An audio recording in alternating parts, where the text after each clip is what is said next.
Life before Michael was pretty straight-laced: wake up, trade a bit on the stock exchange, head to my job in online advertising, then rinse and repeat. Simple, mundane, but it was mine. I always figured that someday I'd add a family to the mix: husband, kids, the whole shebang. I met Michael at a seminar for amateur traders. He was a speaker, all confidence and broad smiles, talking about big moves in the real estate market. After his talk, we ended up at the same coffee station. Strong coffee, strong investments, right? He joked, pouring himself a cup. Something like that. But I usually go for less volatile stocks myself, I replied, trying to sound more savvy than I felt. Oh, playing it safe, huh? I like taking a bit more risk, he said with a wink. That wink should have been my first warning, but who was I to know? We started seeing each other, and things moved fast, swept up in romance and the excitement of it all. He was 10 years older, had his life figured out, or so it seemed. Loads of charm, money, and promises that came easy to him. About a year into our whirlwind romance, Michael popped the question on a chilly evening, right there on the balcony of his fancy high-rise apartment. "Marry me, Sarah. I want all my tomorrows to start with you," he said, holding out a ring that was frankly too flashy for my taste. But who was I to complain? It felt like a dream. 2 days before the wedding, Michael dropped another surprise, just as we were finalizing our dinner menu. "We need to talk about something, Sarah. It's important," he said, serious all of a sudden. "Sure, what's up?" I asked, figuring it was just some last-minute guest list drama. "I think we should sign a prenuptial agreement," he said, avoiding my eyes. "A prenup? Now? 2 days before the wedding?" I was shocked, feeling a mix of hurt and confusion. "Why didn't you bring this up before?" "It's just practical, Sarah. It's not about us, it's about protecting what we've got. You know, just in case. I've got a lot tied up in real estate, and you're doing well with your trading. It's just standard stuff. My lawyer drafted something up. He says it's pretty standard, protects both of us." His casual dismissal stung. "Standard for who, Michael? Your lawyer? I don't even have one." "Look, he's a good guy. He'll take care of everything, even talk you through it." "On me, of course. I'll pay for it," he added quickly, as if that would smooth everything over. I remember standing there in his kitchen, feeling like a complete outsider in what was supposed to be my future home, with my future husband who suddenly seemed like a stranger. But I was too deep in, too embarrassed to call anything off, and honestly, too scared to start over. So, I caved. "Fine. Let's just get this over with," I muttered, feeling a mix of defeat and anger boiling inside. "Great, I'll set up a meeting for tomorrow. You'll see, it's all standard stuff," Michael assured me, but his reassurances felt hollow. The next day, his lawyer, a slick guy named Ron, walked me through the document. "It's all very straightforward," Ron assured me, flipping through pages that might as well have been written in another language. "You keep what's yours, he keeps his. Clean and simple." Clean and simple, right. If only I knew then just how complicated things would get. After the whirlwind of the wedding, which honestly was more of a blur of faces and congratulations than anything, Michael and I settled into what you could call married life. But even that felt more like living with a charming roommate than a husband, what with all the terms we'd signed off on. Michael's life was a series of business calls and trips. "Gotta keep the wheels turning, Sarah," he'd say, kissing my forehead before jetting off to some city or another. I mostly stayed back, working from home, trading stocks like it was my lifeline. It wasn't the family life I'd pictured, but then again, what was? His business was booming, and my trading wasn't doing too bad either. But whenever I brought up maybe putting my earnings into buying a place for me, Michael had his own ideas. "Hold off on that, babe. I'm eyeing a new property, could use a bit more liquidity," he'd say, always planning the next big purchase. One evening, he came home more stressed than usual. "Market's brutal, babe. Got a loan coming up due that I totally spaced on," he admitted over a too-late dinner. "Can't you roll it over or something?" I asked, trying not to sound too concerned. That's the kicker. It's tied up with my other assets. Bit of a cash flow snag, he explained, sounding tired. Suddenly he remembered my savings, the ones I'd been hoping to put towards a house, maybe start that dream family. You could help, he said slowly. I mean, it'll ease the snag. Michael looked at me then pleadingly, really looked at me, and for a moment, I thought I saw the man I'd fallen in love with. Okay, I'll do it. What's mine is yours, I said, echoing the words he hadn't exactly said but had implied in so many ways. Right, of course, babe. It's just until this thing smooths over. I'll pay you back, he promised, reaching over to squeeze my hand. I nodded, feeling a mix of apprehension and love. Love because I believed in us, in him. Apprehension because, deep down, I knew money and love were a messy mix. Days turned into weeks, and those weeks into months. Michael's promises of repayment became as frequent as his business trips, mentioned but never fulfilled. Our conversations about it were circular, always ending with him kissing my forehead and promising, "Soon, babe, soon." And me? I believed him every time. Or at least, I wanted to. Because confronting the truth, that this was becoming less of a marriage and more of a business arrangement, was a reality I wasn't ready to face. The arrival of our son, Jack, was supposed to be the happiest time in our lives, but it quickly turned into one of the most challenging. Michael was often away on business trips, leaving me to juggle the baby, household duties, and my own work. I wasn't just riding the emotional roller coaster of a new mom, I was doing it pretty much on my own. One evening, after a particularly grueling day of balancing Jack on my hip while trading on my laptop, I broached a topic that had been weighing on me. Michael, I was thinking, maybe we could get a little help? Like a nanny? I suggested tentatively over dinner. Michael, who had just returned from a trip to Chicago, looked up from his plate, eyebrows raised. A nanny? Sarah, come on, we agreed you'd handle home stuff. Jack needs his mom, not some stranger. But I'm also trying to work, Michael. The trading doesn't just happen by itself, and it's our livelihood too, I countered, feeling the frustration bubble up inside. You're doing fine. What, you want a medal for doing what you're supposed to do? His tone was dismissive, and it stung more than I expected. You knew what you were signing up for. I'm out earning, you're home with the kid. We're both doing our parts, right? As weeks turned into months, the financial strain began to show. Michael stopped transferring money to our joint account, leaving me to handle all the expenses, the taxes on the house, the car payments, groceries, clothes, everything for Jack. It wasn't just the physical toll, the financial juggle was becoming a nightmare. One night, after paying the latest batch of bills and realizing my account was running dangerously low, I confronted Michael. He had just come back from another trip and was in a surly mood. Michael, the joint account is dry. I had to use my savings to cover everything these last few months. When can you transfer some money? I asked, trying to keep my voice steady. He scoffed, tossing his keys on the table. Oh, come on, Sarah. You live in my house, drive my car, and you're still complaining? You should be grateful. Grateful? Michael, I am managing everything here while you're gone. I'm not asking for thanks, but I need support, I said, my voice rising in frustration. Look, I'm dealing with a lot right now. The business needs every penny.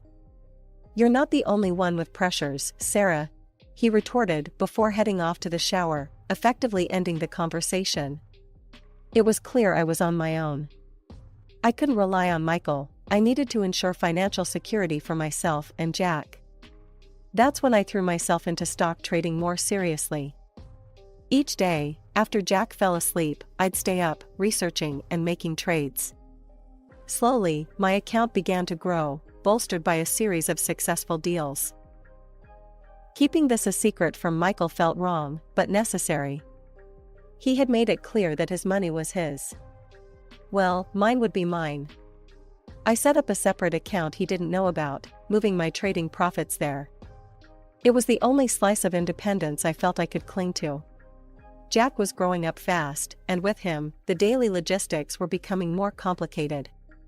The old car we had was barely hanging on, not nearly spacious enough for his stroller and all the paraphernalia that seemed necessary whenever we stepped out the door. One morning, while Michael was sipping his coffee and scrolling through his phone, I brought up the topic. "I need a new car, Michael. The trunk in this one just isn't cutting it for Jack's stuff." He didn't look up from his screen. "And you're telling me this why? Planning to make me pay for it?" "No, I've got it covered.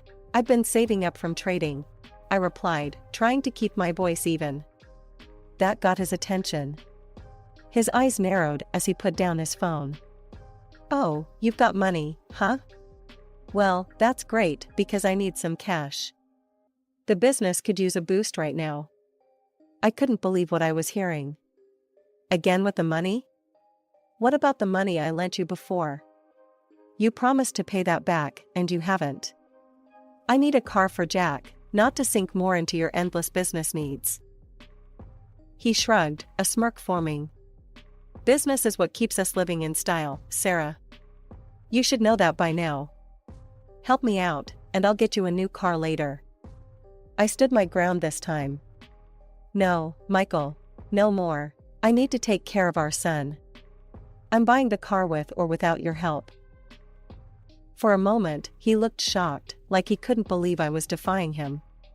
Then his expression hardened. "Fine, how about this? If you're so set on this path, maybe we shouldn't be together. You want to split? Because trust me, you won't get a dime in the divorce. Remember that prenup you signed?" His words were like a slap. I knew the prenup was there, but his threat to use it so bluntly was still a shock. "If that's how you see our marriage, then maybe a divorce is the best thing," I said quietly, the reality of our crumbling relationship hitting me all at once. "Fine by me. But remember, you leave with what you came with, nothing. And you'll need to find a new place to live. Consider this your 3-day notice," he said coldly, pulling out a drawer and tossing the prenuptial agreement on the table between us. I glanced at the document, the unfairness of it all burning in my chest. "You think you can just throw me and Jack out like we're nothing? I've been here through everything, supporting you, never asking for anything more than what I put into this family." He laughed, a harsh sound that echoed in the empty room. "You think any of that matters? I've got the best lawyers. Don't try to fight me, Sarah. You'll lose. And don't think about taking anything from here, or I'll sue." Packing was a blur of tears and determination. I collected mine and Jack's belongings, leaving behind everything that Michael could claim as his. I wasn't going to give him any reason to come after me legally. The apartment I found was small, but it was ours, and it was close to Jack's kindergarten, which made life a little easier. Every day, as I walked him to school, I felt a bit more grounded, a bit more like I could do this, raise my son and rebuild our lives. The stock market became my sanctuary and my battlefield. I traded with a ferocity born of necessity, the need to provide for Jack and keep us afloat without any help from Michael. Nights were the hardest, after Jack went to bed and the world quieted down. That's when the doubts and the loneliness crept in. But every time I wanted to give in to despair, I'd look at the numbers climbing in my account, and I'd find the strength to keep pushing. Divorce proceedings were as cold and swift as Michael's farewell. The prenuptial agreement held up, leaving me with nothing but child support, which was a pittance compared to what Michael made. He fought dirty, too, throwing around threats to take Jack if I pushed for any of the money I'd lent him for that so-called urgent loan. It was during one of those mornings, dropping Jack off at kindergarten, that I met Laura. She was the mother of Emily, a little girl with a wild mop of curls and a laugh that could light up a room. Laura and I hit it off immediately, often finding ourselves chatting long after the kids had scampered off to their morning activities. One sunny afternoon, as we watched our kids play, Laura turned to me, her expression curious. "You always seem so together, Sarah. How do you do it?" "I mean, I struggle, and it's just me." I shrugged, my eyes on Jack, who was busy constructing a sandcastle. "I guess you just learn to cope, you know? Keep pushing through." We'd talk about everything and nothing, movies, books, our wild dreams of vacations in exotic places. But I never brought up Michael or the divorce. That part of my life was locked away, a chapter one was determined to close. One day, as we watched Jack and Emily scramble up the steps of a slide, Laura nudged me gently. You know, if you ever need to talk about anything, I'm here. Us single moms have to stick together. I smiled, the warmth from her offer spreading through me. Thanks, Laura. That means a lot. After a particularly good day on the stock exchange, I felt a rare surge of optimism. Maybe it was the adrenaline from the win, or maybe I just needed a change of scenery from the usual routine. Whatever it was, I called up Laura and suggested dinner at a new restaurant downtown. Sounds like a celebration is in order. What's the occasion? Laura asked as we settled into our seats at the chic, softly lit venue. Just a good day at work, I replied, trying to keep it casual, but inside I was buzzing. It felt like things were finally looking up. As we sipped on our drinks and chatted about mundane things like kindergarten antics and weekend plans, I felt the weight of the past months lighten a bit. But just as I was beginning to relax, a familiar voice chilled the air around us. Well, if it isn't Sarah. Looking a bit rough, aren't we? Michael's voice was unmistakable. I looked up to see him standing there, smirking, with a woman clinging to his arm. I felt my face flush, a mix of embarrassment and anger. Michael, I greeted stiffly, wishing the earth would swallow me whole. And this is Vanessa, my fiancée. Isn't she just stunning? Vanessa gave a tight-lipped smile, eyeing me up and down with thinly veiled disdain. Yes, Michael always did have a taste for, well, never mind. Nice to meet you, Sarah. Michael leaned in, lowering his voice, though not his malice. Seriously, Sarah, you look like you've aged a decade. What happened to you? I remained silent, not trusting myself to speak without my voice shaking. Laura, however, was not about to let it slide. Sarah's doing just fine, better even. Looks to me like life's treating her well. Michael snorted, giving me a final sneering look before turning away. Come on, Vanessa, let's leave the past where it belongs. After they left, Laura turned to me, her expression a mix of concern and anger. What was that all about? He's awful. And who talks like that? Taking a deep breath, I filled her in on the brief version of my marriage, the high hopes, the prenup, the threats, the fallout. Everything spilled out in a low, hurried stream. Laura's eyes widened with every detail. Sarah, why didn't you tell me you were dealing with all that? And a prenup? I'm a family lawyer, you know. I want to see that prenup.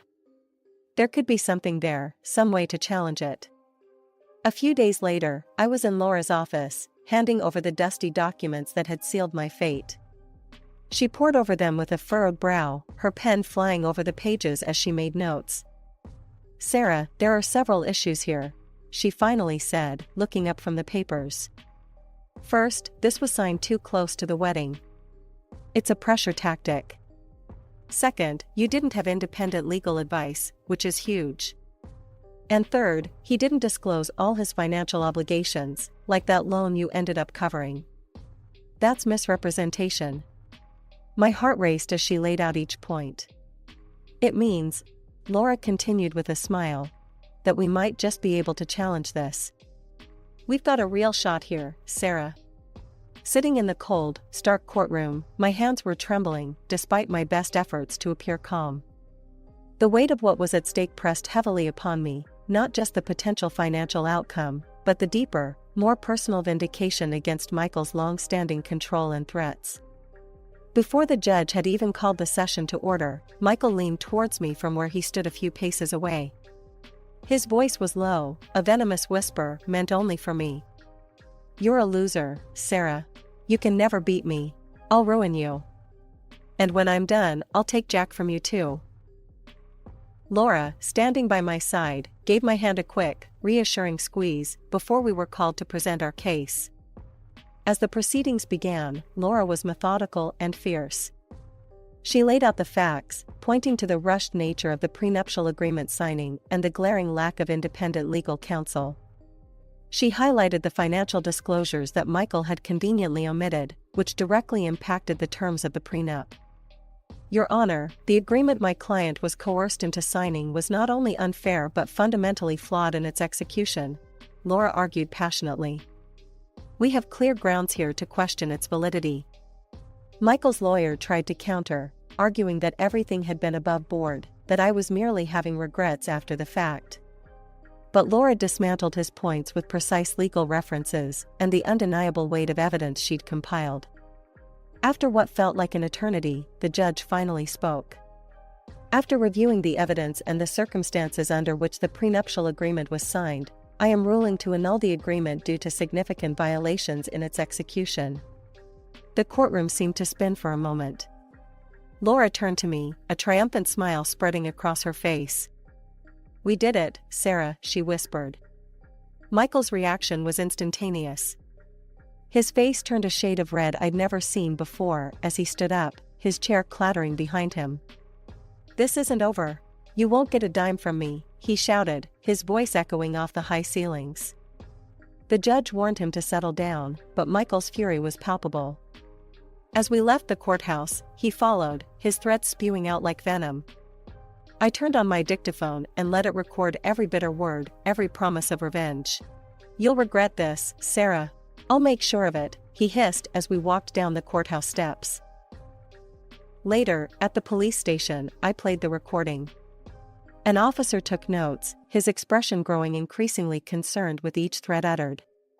We'll give him a warning. He's not to contact you or approach you. Any further incidents, and we'll take more serious action, he promised.